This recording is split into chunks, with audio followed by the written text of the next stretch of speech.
कहानी है तड़प को तलाश। आज का दिन कुछ ज्यादा ही तेज था। घड़ी लगता था जैसे ओलंपिक की रेस में दौड़ रही हो। दिन ठहरता ही नहीं था। ठहरता भी कैसे? कल का दिन बड़ा होने वाला था हम सब के लिए और खासकर मेरे लिए। पूरे 1 साल की मेहनत और नतीजे के लिए मुकर्रर कल का दिन। प्रोजेक्ट हैंडओवर करने से पहले की वो आखिरी क्लाइंट प्रेजेंटेशन। मुझे सबसे ज्यादा डर तो इसी दिन का लगता है। क्या पता कौन सी नई डिमांड निकल आए फिर लटक जाए मामला 6 महीने के लिए। इसीलिए आज मैं पूरी तैयारी कर लेना चाहता था। मैंने तो टीम से कहकर इसी प्रोजेक्ट के 4 अलग अलग वेरिएंट भी रेडी करवा रखे थे। करता भी क्यों ना, यह मेरा पहला प्रोजेक्ट था टीम लीडर के तौर पर। मैं शकुंत, दुनिया की जानी मानी सॉफ्टवेयर कंपनी में इंजीनियर हूँ। पर मेरा यह सफर इतना सुहावना नहीं था। 11 साल लगे मुझे टीम लीड बनने में और उनमें से कुल मिलाकर 2.5 साल तो मैंने बेंच पर गुजारे हैं। पहला बेंच टर्म तो मेरे करियर की शुरुआत के साथ ही शुरू हो गया था और महीनों के बाद भी खत्म होने का नाम नहीं ले रहा था। 249 दिनों का वो पीरियड जब मैं ऑफिस केवल फेसबुक करने के लिए आता था। मेरे साथ के लोगों को यूरोप और अमेरिका जाने का ऑफर मिल रहा था और मैं कंप्यूटर के साथ बस ऑन ऑफ का खेल सा खेल रहा था। हर सुबह दिल करता था कि आज जाकर बॉस के मुंह पर रेजिग्नेशन फेंक दूं। पर करता कैसे? मेरे पापा का रिटायरमेंट का साल था यह और मैं घर में सबसे बड़ा। हर रोज को कल पर टाल कर मैं वो दिन बिताता गया। मैं रोज कैलेंडर के दिन काटता था और रोज सोचता था कि शायद कल कोई नया प्रोजेक्ट आएगा और उसमें मुझे रखा जाएगा, पर वो दिन आता ही नहीं था। 22 जुलाई 2005। मुझे आज भी याद है। शुक्रवार का दिन था और पूरे ऑफिस में टेंशन का माहौल था। हमारे सबसे बड़े क्लाइंट के एक प्रोजेक्ट में एक बग आ रहा था जो डेटा फीडिंग के बाद पूरे प्रोग्राम को एक लूप में भेज दे रहा था और इस लूप से मल्टीपल रिजल्ट जनरेट हो रहे थे और इनमें से यह ढूंढना मुश्किल हो रहा था कि रिक्वायर्ड रिजल्ट कौन सा है। पूरे ऑफिस की मीटिंग कॉल की गई और हमारे जनरल मैनेजर ने इस प्रॉब्लम को हमारे सामने रखा और यह अपील की कि आज सारे काम छोड़कर इस बग को रिजॉल्व करने का तरीका तलाशा जाए। मेरे लिए तो जैसे मनमाफिक मौका मिल गया था। कैफेटेरिया में लैपटॉप खोलकर बैठा मैं अपने हर कॉन्सेप्ट को खंगालने लगा और जैसे किस्मत ने मुझे आज कह दिया था, बेटा शकुंत, आज ये तेरा दिन है। दिखा दे मैनेजमेंट को कि तुझे बेंच पर बिठाकर गलती की है उन्होंने। शाम तक मैं सिर्फ इतना कर पाया कि पहले जिस लूप को हमें मैन्युअली ब्रेक करना पड़ रहा था अब वो कुछ देर बाद ऑटोमेटिकली ब्रेक हो रहा। पर 6 घंटे की मेहनत के बाद भी मैं लूप पहले ही सर्कल में ब्रेक करने में असफल था। मैंने हार ही मान ली थी कि कंधे पर किसी का हाथ पड़ा। पलट कर देखा तो ये दिशा मैम थी और उनके मुंह से निकला, बडी यू ऑलमोस्ट नील्ड इट।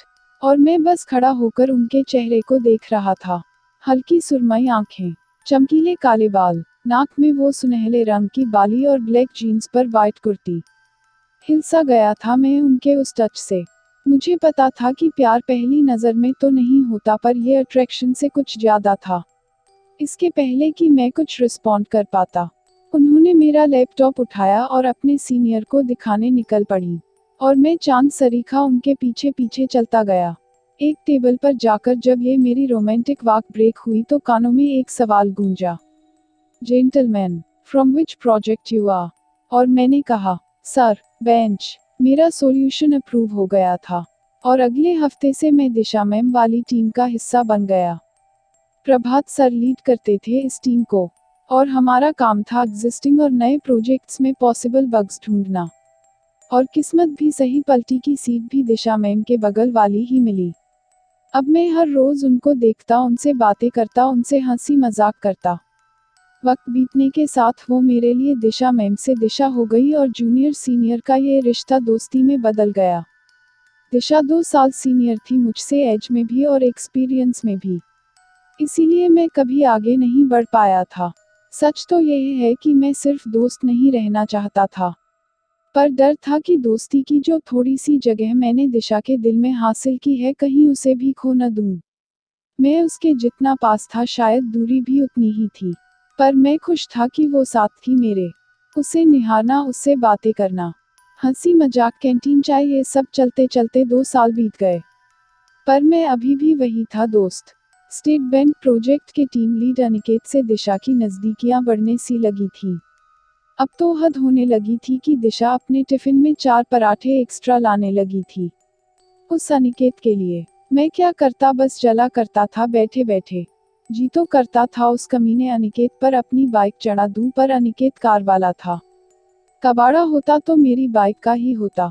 न काम में दिल लगता था और न घर पर। घर भी क्या, दरबा था दरबा। जहाँ हम 4 कबूतर सोने आया करते थे, वो भी ऑल्टरनेट में। 2 दिन में और 2 रात में। मुझे रात के काम पसंद नहीं आते, मैंने तो 10 से 8 की शिफ्ट पकड़ रखी थी। पर आजकल ये 10 से 8 मुझे तोड़ रहा था। वो हर पल अनिकेत के आसपास रहा करती थी। बहुत जल्द ही मुझे एहसास हो गया कि मैं उसके दोस्ती से आगे वाले दायरे में कहीं फिट नहीं बैठता। प्रमोशन मिला था दिशा को और मुझे भी रेटिंग। वो बॉस हो गई थी मेरी और शायद अनिकेत ही उसके लिए सही था। वो हैंडसम था, सक्सेसफुल था और दिशा को पसंद भी था।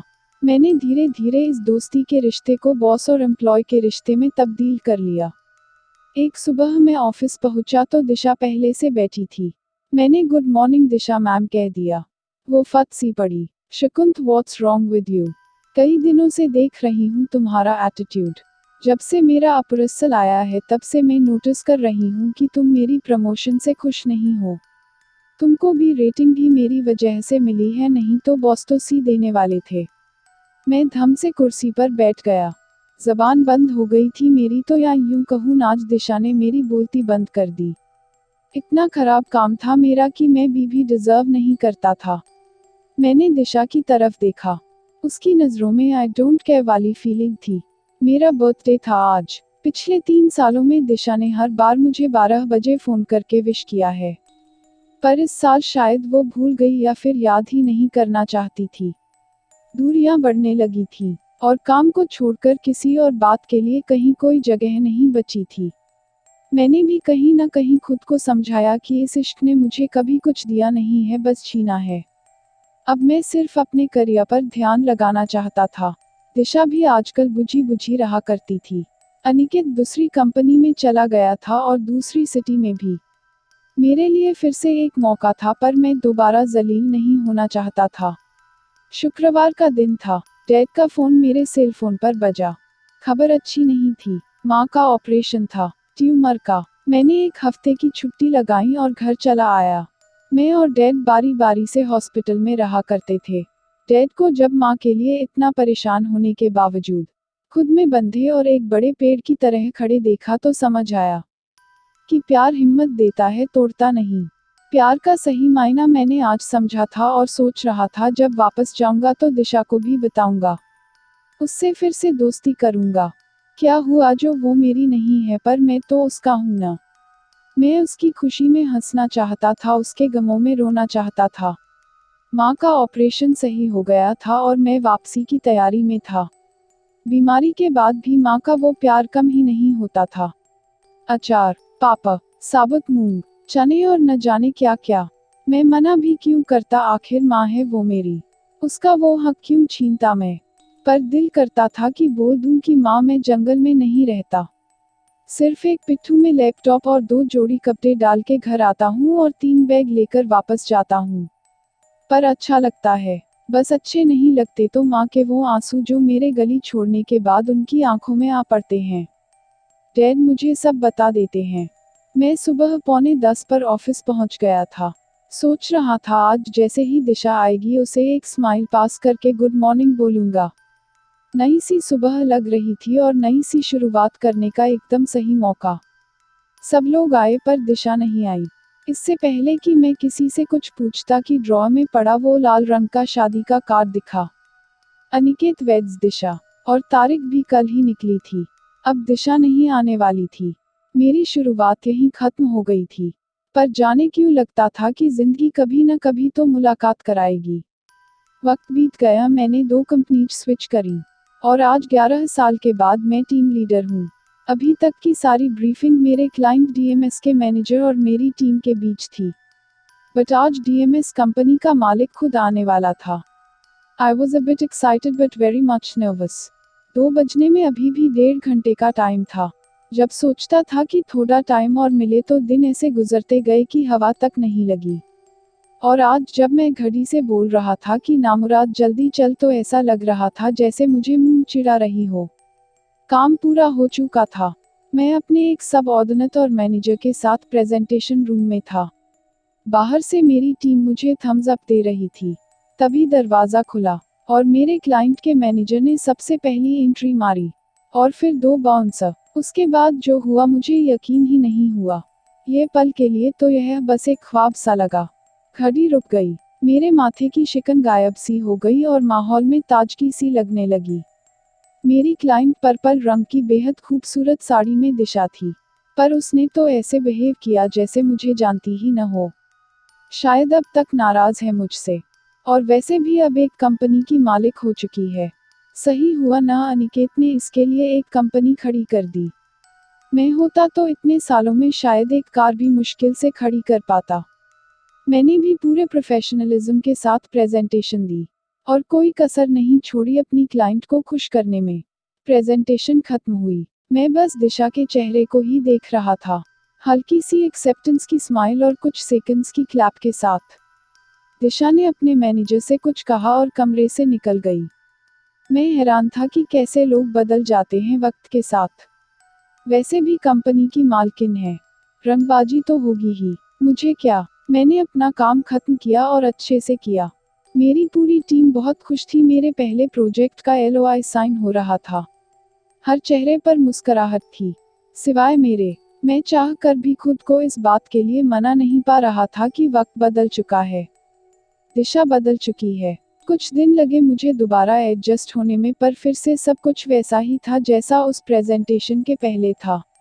मेरे हाथ में एक प्रोजेक्ट और था। मेरी पूरी टीम दोगुनी मेहनत के साथ काम कर रही थी।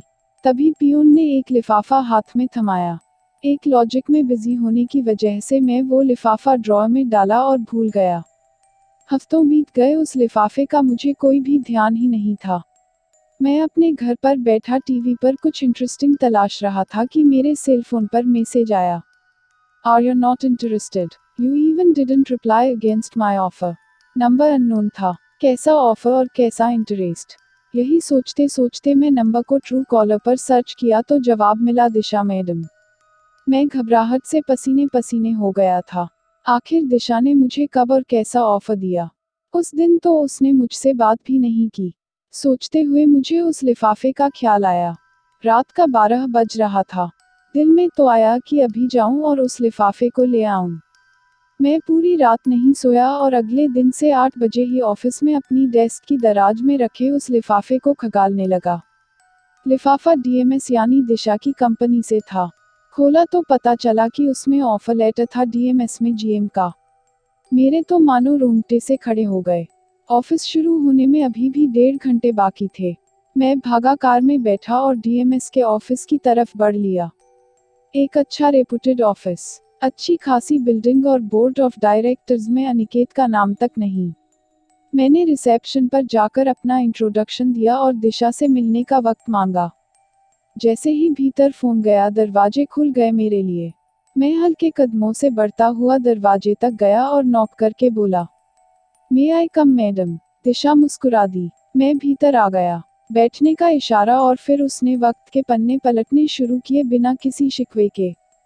वो बोलती जा रही थी और मैं महसूस कर रहा था कि किस तरह इस खेल में दिशा ने अकेले चैंपियन का पायदान पाया। अनिकेत के साथ की शादी 1 साल भी नहीं चली। दोनों अलग हो गए। दिशा ने MBA किया और फिर 5 साल पहले यह छोटी सी कंपनी स्टार्ट की। उसकी मेहनत और उसके दोस्तों के साथ ने आज DMS को 200 करोड़ वैल्यू का ब्रांड बना दिया है। पर मैंने क्या किया? मैं क्यों डिजर्व करता हूँ GM की पोस्ट? मैं तो उस वक्त में तुम्हारे साथ भी नहीं था जब तुम जूझ रही थी। मेरा सवाल बहुत सीधा था। शकुंत, तुम्हारी प्रेजेंटेशन से I was quite impressed. You did a great job in a project. ये रहा तुम्हारा अपॉइंटमेंट लेटर, ये तुम्हारे 3 मंथ का नोटिस अमाउंट का चेक। वो सामने वाला केबिन तुम्हारा। कल मिलते हैं, मेरी एक मीटिंग है अभी। इतना बोलकर वो निकल गई।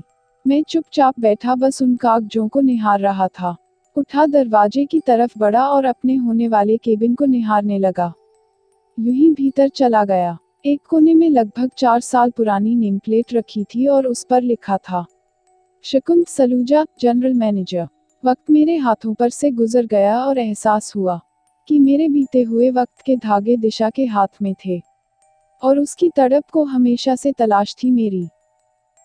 अगर आपको कहानी पसंद आए तो लाइक और शेयर कीजिए और चैनल को सब्सक्राइब करना मत भूलिए।